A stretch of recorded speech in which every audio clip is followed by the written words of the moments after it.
Baik, kali ini kita akan melanjutkan pembahasan kita terkait ring.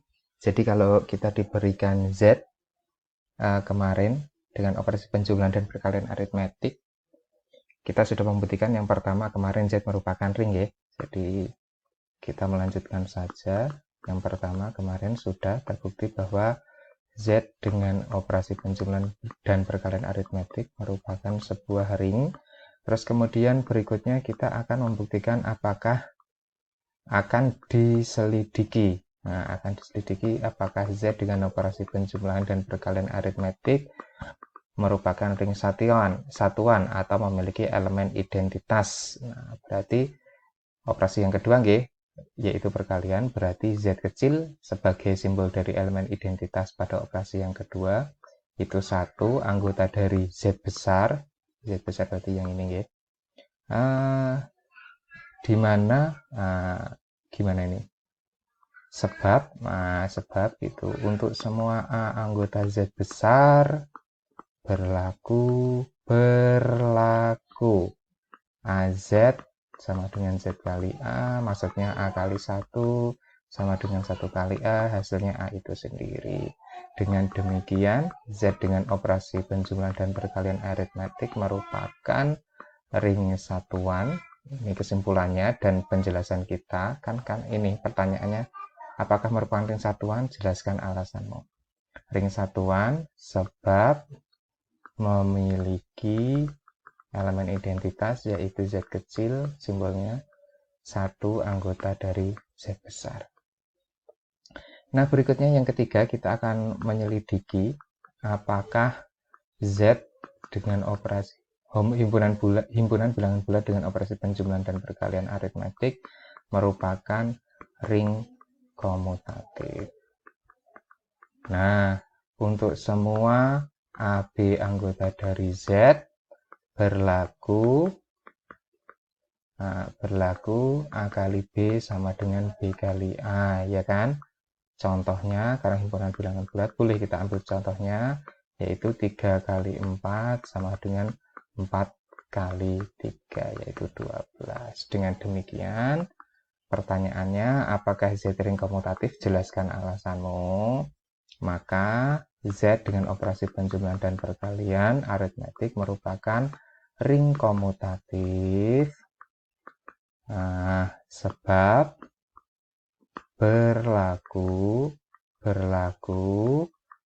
A kali B sama dengan B kali A untuk semua AB anggota dari Z itu sendiri.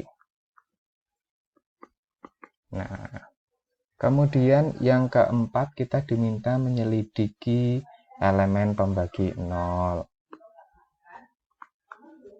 Nah, pembagi 0 tadi apa? Nah, kalau kita misal pembagi 0A, misal pembagi nolnya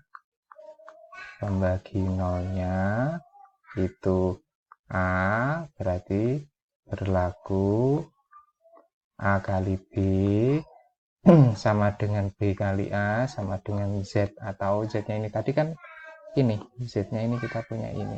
Nah, bawa ke sana. Berarti 1. Ada tidak A? Nah, tapi ini ya harusnya gini ya. Sebentar. Nah, untuk semua B anggota himpunan bilangan Z. Nah, ada enggak A yang memenuhi kalau dikalikan setiap himpunan bilangan bulat hasilnya itu 1. Nah, misalnya kalau diambil B-nya misalnya 7. Berapakah nilai dari A? Nah, tentu nilai misal maaf saya ulang ya. Misal saya ambil B sama dengan 7, berapakah nilai A agar dipenuhi AB sama dengan BA sama dengan 1? Tentu A sama dengan 1/7 kan, dan ini bukan anggota himpunan bilangan Z, bukan bulat 1/7. Jadi kalau gitu di sini tidak punya pembagi 0. Alasannya sebab tidak ada A anggota Z yang memenuhi AB sama dengan BA sama dengan 1 untuk semua B anggota dari Z. Nah, ininya loh. Ininya karena tadi sepertujuh dan sepertujuh bukan anggota dari Z, berarti bukan pembagi 0. Tuh. Terus yang kelima daerah integral. Nah, 5 daerah integral.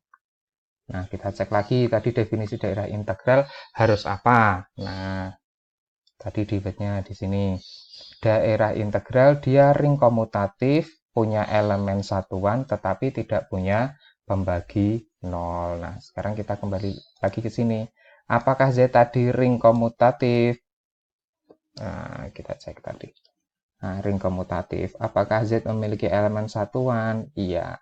Apakah Z tidak punya pembagi 0? Iya. Berarti kalau gitu, Z dengan operasi penjumlahan dan perkalian aritmetik merupakan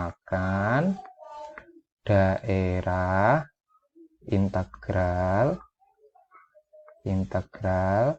sebab 1 Z dengan operasi perkalian aritmetik merupakan komutatif, memenuhi sifat komutatif. Atau begini saja. Nah, begini saja. Z merupakan ring komutatif. Biar lebih bagus. Terus kemudian Z juga merupakan ring satuan. Kemudian yang ketiga alasannya Z tidak punya pembagi 0. Terus kemudian pertanyaan berikutnya yaitu apa tadi ya? Daerah integral sudah, yang keenam itu medan atau lapangan. Nah, yang keenam, apakah Z dengan operasi penjumlahan dan perkalian merupakan lapangan? Nah, yang pertama kita harus menyelidiki apa? Bahwa Z dengan operasi penjumlahan merupakan grup abelian. Ya kan? Terus kemudian ini juga sudah terpenuhi ya kemarin. Kemudian yang B, Z dengan operasi perkalian ini merupakan grup abelian juga atau grup komutatif. Nah, dari grup abelian ini kan sifatnya tertutup, kemudian asosiatif, kemudian ada sifat memiliki elemen identitas yang unik, terus kemudian elemen nolnya memiliki elemen inverse, terus kemudian terakhir komutatif. Kemudian sifat yang C di sini distributif kiri dan kanan, gitu ya. Nah, yang perlu kita cermati di bagian ini tentu saja kedua sifat ini merupakan sifat ring, di mana kita sudah membuktikan ring berarti sudah terpenuhi. Identitas unik ini tadi ring satuan, kita juga sudah menyelidikinya di depan. Kemudian komutatif ini juga ring sebagai sifat dari ring komutatif atau aksioma pada ring komutatif sudah terpenuhi. Ini juga sudah tentunya karena ini merupakan sifat atau aksioma pada ring. Yang belum itu elemen inverse, berarti artinya setelah kita menyelidiki dia ring atau tidak, punya elemen satuan atau tidak, merupakan ring komutatif atau tidak, untuk membuktikan dia lapangan atau tidak, berarti sama saja kita cukup menyelidiki apakah dia memiliki elemen inverse atau tidak untuk setiap anggotanya. Nah, untuk setiap anggotanya dia memiliki elemen inverse atau tidak? Nah, sepertinya tidak ya, karena kalau elemen inverse itu kan elemen inverse misalnya A kali A inverse sama dengan A inverse kali A itu sama dengan identitas perkaliannya itu tadi yaitu 1 gitu ya. Oh, mohon maaf tadi pembagi nolnya kayaknya ada yang miss saya ada yang miss, nanti saya sampaikan lagi. Elemen inverse-nya itu A kali A inverse kali A itu sama dengan 1. Nah, tidak ada A inverse anggota dari Z. Nah, atau begini saja, tidak ada A inverse anggota dari Z. Kenapa? Sebab inverse dari A itu kan 1/A, gitu kan?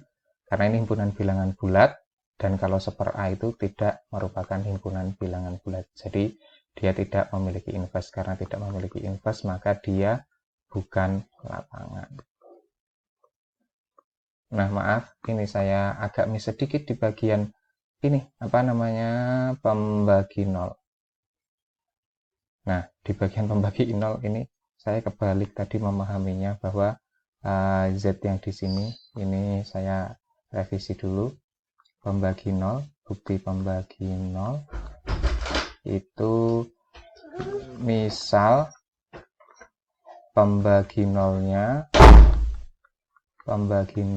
A, maka nanti berlaku A kali B, B kali A sama dengan identitasnya ya. Nah, ini nanti coba diselidiki lagi, apakah dia memiliki elemen identitas, elemen pembagi 0 atau tidak. Kita nanti bahas pada saat web meeting.